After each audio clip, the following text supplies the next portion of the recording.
Чэмпіён краіны разыгрываецца перад сезонам. 22 іграка, сярод якіх і навічкі праводзяць па 2 трэніроўкі ў дзень, каб ужо да першай афіцыйнай гульні быць у выдатнай форме.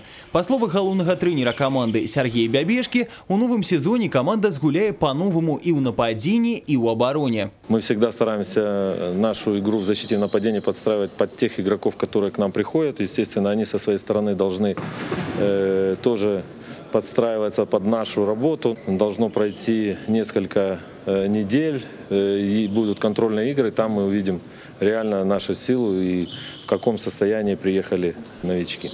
Пакуль усё праходзіць у лайт-рэжыме. Ігракі пацягваюць сваю фізічную форму і патрохі наігрываюць камбінацыі. Прызнаюцца, што пасля адпачынку цяжка перайсці ў рабочы рытм. Але трэніроўкі праходзяць толькі з пазітыўным настроем. Впечатления позитивные, конечно, давно не играли, соскучились по игре, по тренировкам после длительного отпуска.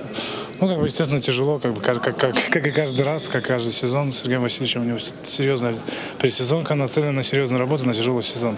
Поэтому тяжеловато. Но, в принципе, с большего все нормально протекает. Тренируемся, команда, в принципе, сыгрывается потихоньку. Вот сегодня первая игровая тренировка.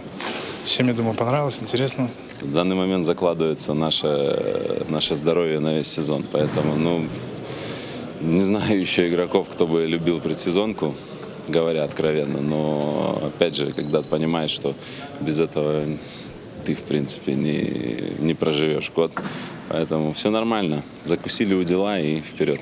Ужо на пачатку жніўня каманда згуляе 4 гасцявыя таварыскія матчы, а з верасня пачнецца афіцыйны сезон, дзе каманда будзе выступаць адразу ў 3 турнірах – Сехалізе, Лізе чэмпіёнаў, чэмпіянаце краіны. Задачы максімальныя. У элітнай групе Лігі чэмпіёнаў гэта выхад у плей-офф. Самая основная задача – это выйти в 1/8, выйти в плей-офф в следующий раунд, потому что в этом году действительно это будет стоить гораздо дороже, чем в прошлом. Гульні з грантамі еўрапейскага гандбола зусім хутка. Ігракі брэсцкай каманды настроены рашуча. Кажуць, усё ў нашых руках. Олег Завадскі, Владислав Бондар, Александр Сівіцкі, тэлерадыёкампанія «Брэст».